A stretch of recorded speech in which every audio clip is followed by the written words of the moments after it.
Okay, there we go. I've set my alarm. Okay. I'm going to take 22 minutes of your time here. In Okay. theory, this alarm's going to go off. It sounds like an old telephone. And and that will be my 22 minutes. Thank you so much, Jay Davis, for chatting with me. So I want to ask you, first of all, where are you from? Like, where are you born and raised? Born and raised in Elmira, Ontario. What's big in Elmira? Oh, well, we have the Maple Syrup Festival. As you do. Yeah, every fall, and that was the biggest thing. We, of course, have a fall fair as well.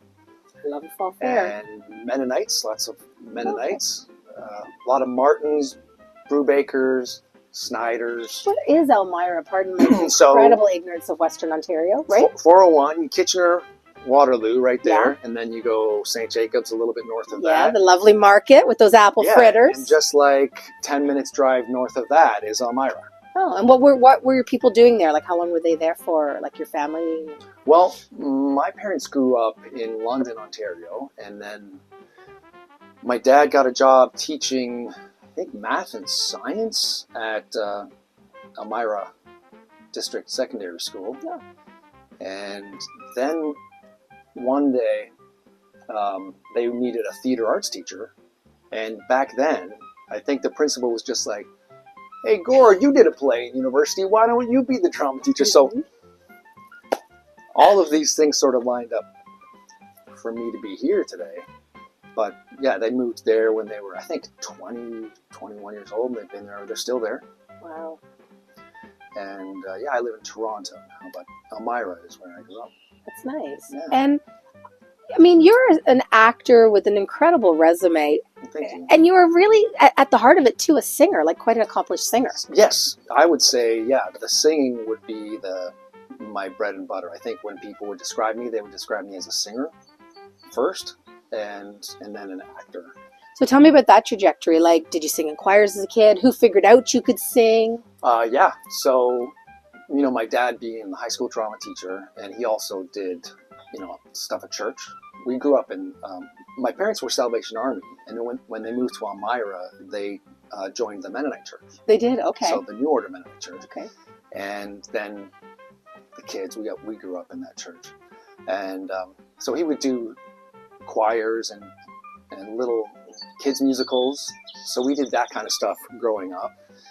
And then we went to like music camp every summer. And we would do stuff there. So that's how it all started. And my parents also got us all into music lessons really young. So I started violin lessons when I was 4. Okay, tell me about it, because I have the pain of being the mother of a failed Suzuki violinist. Okay, so I am also a failed Suzuki violinist.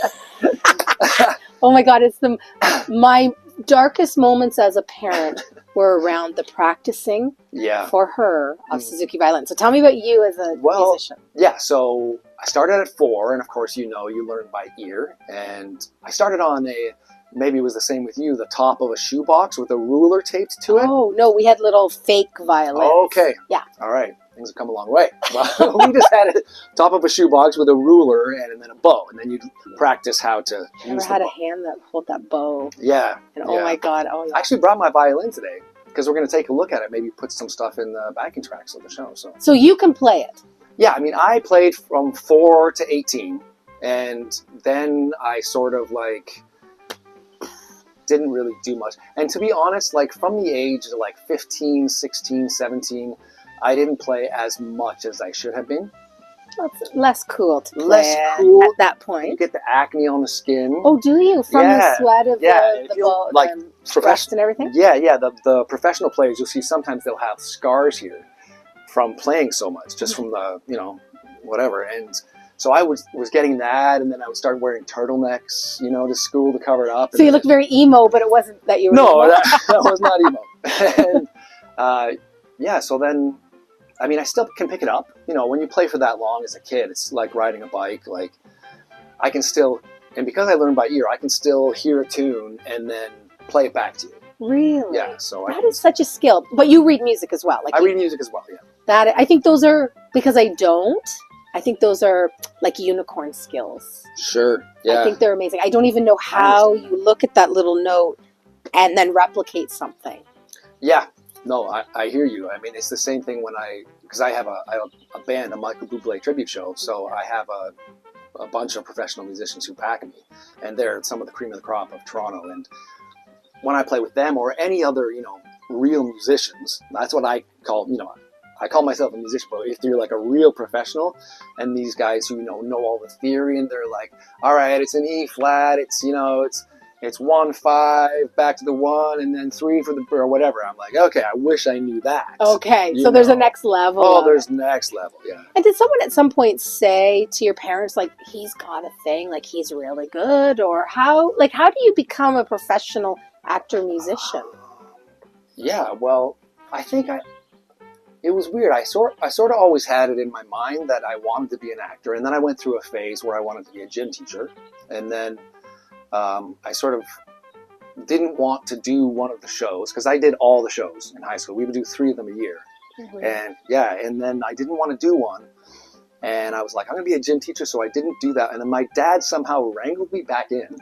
I don't imagine why they're desperate for boys. Like, there's that meme that goes around. Yeah. Like 90 girls audition for Princess Fiona in Shrek, and they go up to the guy, the quarterback of do you want to be Shrek? And he's like, what's a Shrek? It's like, wait, and you're suddenly the lead. Yes. It's like, it's all so much. Yes, I know. So they were desperate for boys, and you could sing. Wrangled me back in to do this show, and then I just kept them. So I didn't miss any the whole time I was there. 5 years I was there, and it was, people had mentioned it. I think some of my dad's former students had come and seen some stuff, and I remember rumblings of, or communications that have gone through my parents saying, hey, this guy said that you could, or hey, he wants you to come and maybe work out Canada's Wonderland or something like this. Did you ever do Canada's Wonderland? No, I didn't do it, but I knew that. Those are things I remember. That were little signs, people saying. Did you train professionally? Like, did you go to uni? I went to Sheridan College. Oh, so you did is that the triple threat program? Yeah, I did 3 years there. Which are you? Okay, so of those 3, what, singing, dancing, acting? Yeah. Like, what order do you put those in? Yeah, so I think singing first and acting, like, maybe a little bit below, and then dancing would be way down there. Although I was pretty good in my 20s. Like, I was a dancer. I've danced professionally. Like, I danced in the West End of London in Miss Saigon. I know, I saw that. So I was one of the dancer tracks in that, which was really crazy. Anything you want to show us on the grass? I'll hurt myself. Okay, no, don't do that. We don't want him hurt. No. He's got a big role. Yeah, got to know your limitations once you get to a certain age. Right. So you've never worked at Fourth Line before, and you've been here now. This is the beginning of your 2nd week. Yeah. Tell me what it's like out here. It's like paradise out here. That's the right answer. I'd like to point out. Really, it's pretty amazing. It's a lot to process. You come here, and I'd never done outdoor theater before, so first couple of days, I'm just like, hey, what do we do if it rains? Like. And it's like, okay, we got a hat. Suntan lotion, obviously. So we get wet, we get burned, we get hot, we get cold, like all the things. Yeah. First of all, when I heard it was a mix of like professional and then also volunteers, my first thought is I'm going to love this, because when you get a bunch of professional actors together, sometimes it can just be a job. You know what I mean?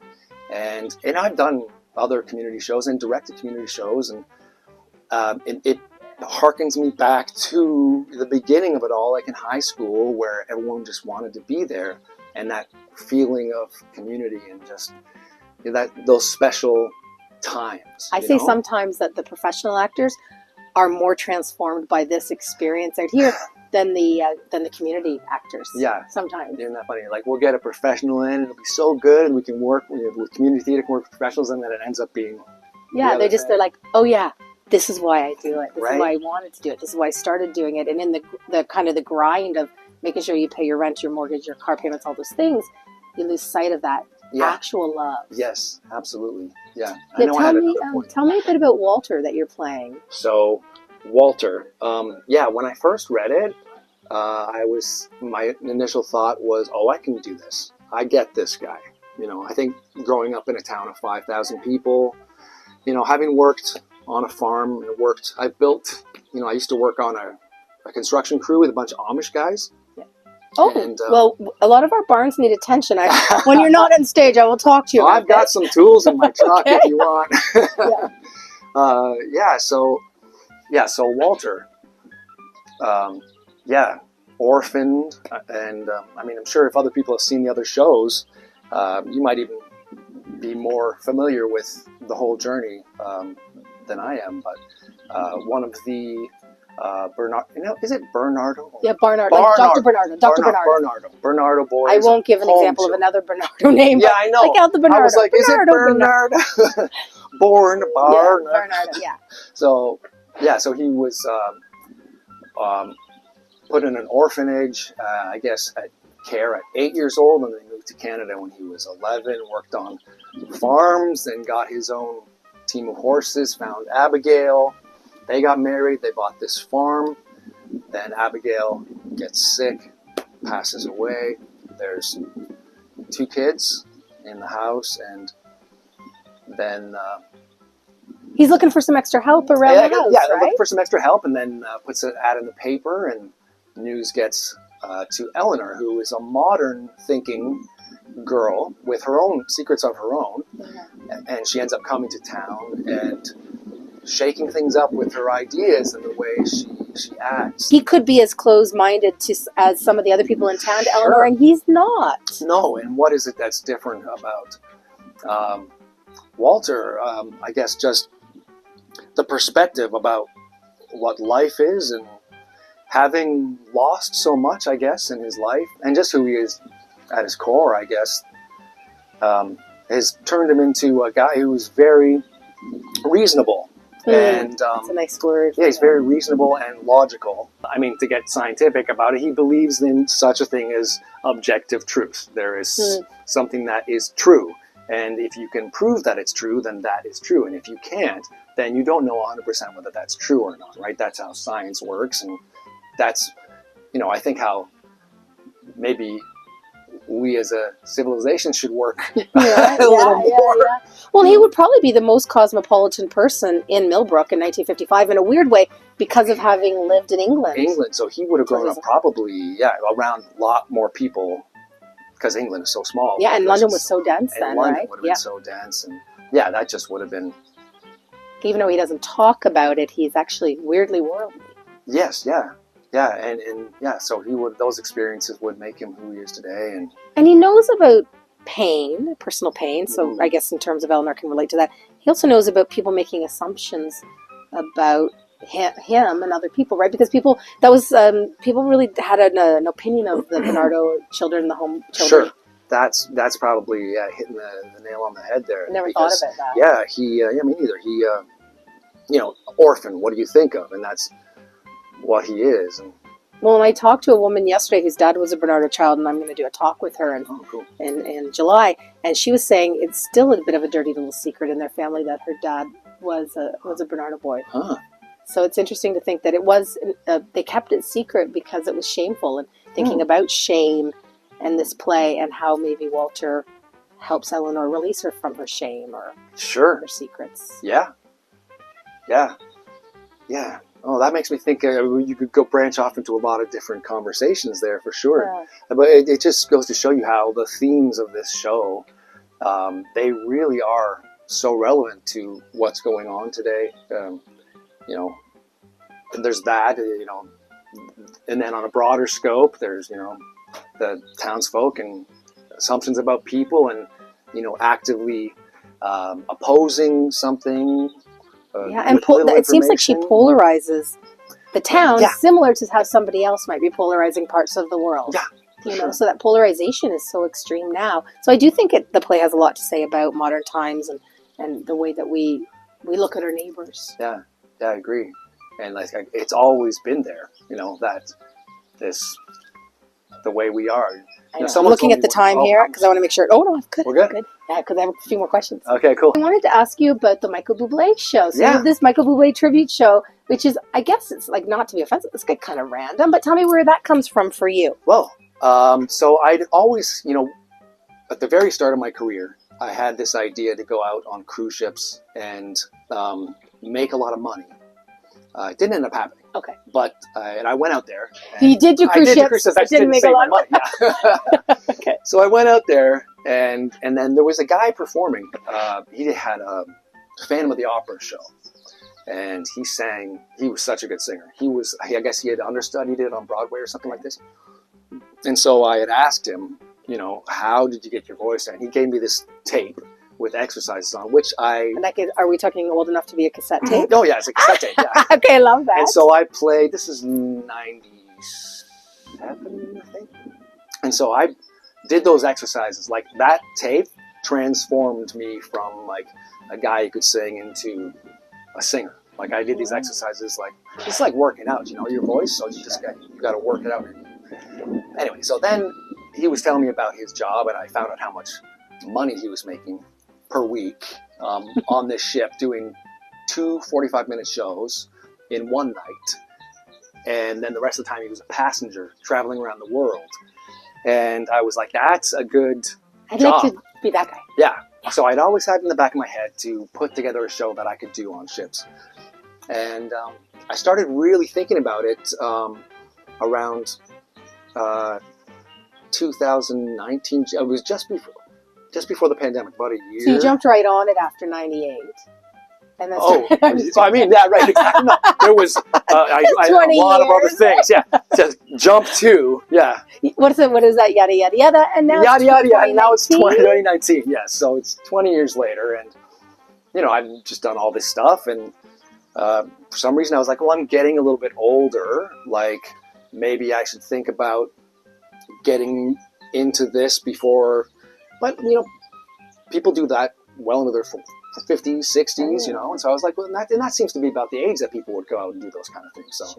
So I sort of was thinking Michael Bublé. First, I was thinking, because I love like Chicago, Air Supply, like 80s power ballads, Journey, and the power. Yeah. I love the power. Like, say, Air Supply is my jam. Oh, they're my guys. Yeah, my partner Annabelle and I, like, Air Supply is the reason we sort of bonded in the first place, and then our first date was actually seeing Air Supply at the Niagara Casino. A casino, yeah. Oh. Yeah, and we've been together ever since. Okay, so see Air Supply. I was bring like, the people here together. I am, the one that you but then I was thinking, okay, realistically, am I going to want to sing that stuff over and over again, or do like a 90-minute show of that stuff? Like, vocally, that's just so taxing. Is it? Yeah, okay. So I was thinking, what's easier going? And then I was just like, well, something like Michael Bublé, come fly with me. Right, so crooner, like a crooner is a lighter thing on the voice of For it? sure, like, you're not belting, you're crooning, you're just sort of like speaking, and like, it's about the timing and the feel. It's a laid back sort of feel. There's also some songs that, well, Michael Bublé, he does his pop stuff, huge range. Yeah. But then I was a musician friend of mine who was like, oh, I've got a friend in England who does a Michael Bublé show. Let me see if I can get him to send you his charts. So the guy just sent me his charts, and yeah, and then from there, I started doing just with tracks like retirement homes and golf clubs. Right, for their events? Just sort of that kind of thing. And then there was a band I used to play in called the Groove Babies in like 2010, 11. And the guitar player, Neil, we had become friends, and we'd sort of like kept in touch, over the years through Facebook or whatever, liked each other's stuff. And I was like, I'll get Neil on board, because we had talked about doing a fringe show at some point. I'd written this fringe show about with the music of Chris Cornell from Soundgarden. Yeah, yeah. And so we were going to do that, but that still hasn't been produced. But I phoned him, and he was on board right away. So we started doing a duo, and then my brother was he used to work at the Burlington Performing Arts Center. He's now at the Center in the Square in Kingston. Okay. But they had a slot open for the studio. He was like, why don't we get your show in here? And so I needed to get a band, and Neil just basically got all his friends on board, and they were awesome. And we've been together, I guess, over 2 years now. Yeah. And now we're playing this year over 30 shows. Wow. Yeah. That's amazing. Yeah. So would it be summer and Christmas are your big times, and Valentine's Day, or when are your big times? Yeah, Valentine's Day, those ones didn't seem to work out so well. Okay. But people definitely, when they think Christmas, they think Michael Bublé. So we have got a 13-show tour of Ontario this Because he has the November. most popular Christmas album in I think Australia. Yeah. It goes #1 every year. I saw him on the Graham Norton show talking about this one. Yeah. It's definitely one of the most popular even of all time, I think, that Wow. Christmas album. So people really do associate him with Christmas, and it's just a natural fit. So this year we have an Eastern tour where we're doing Nova Scotia, New Brunswick, and PEI. And then we're doing a week at the Haliburton Summer Festival, or Festival Theater. Okay, yeah, great. Highlands Festival Theater. Yeah. And Haliburton Highlands. Haliburton, yeah. And then starting November 23rd to December 20th, we have 13 shows, and we're doing like from like Brantford, like down to St. Catharines, Guelph, the River Run Center in Guelph. We're doing like Sudbury, we're doing Ottawa. Oh my God, you're going to be on the road. Are you guys in a van together, or how do you do it? Yeah, we usually get a minivan for us, and depending on what we need to bring, we might have another van as well. Yeah, for this equipment. Yeah. And do you impersonate him? Like, how do you describe a tribute show? I sort of transitioned to doing it as myself, which also leaves me open to then change the tribute show, and we call it now Jay Davis and the Feeling Buble Band, which I think we're going to change to Jay Davis and the Feel Good Band. Okay. And it'll be like Buble Christmas will be one of our shows. I'm just going to stop my thing. No, you're going to finish it up. There, thank you. There's my... And then with the next project, I think I mentioned to you, we're going to do a Tim McGraw tribute. So I'm so excited. I talked to these guys on the weekend. I'm like, this is what we're doing. I know. So it's so great. That's so great. Well, I'm thrilled that you're here with us until the middle end of July with the Housekeeper, and I can't wait for people to see your Walter, and maybe we'll see some violin and some singing in the show. I don't know. Guess we'll find out. People will have to come and see. You're Thank you so much for taking the time. welcome. Thanks for having me. Yeah, of course.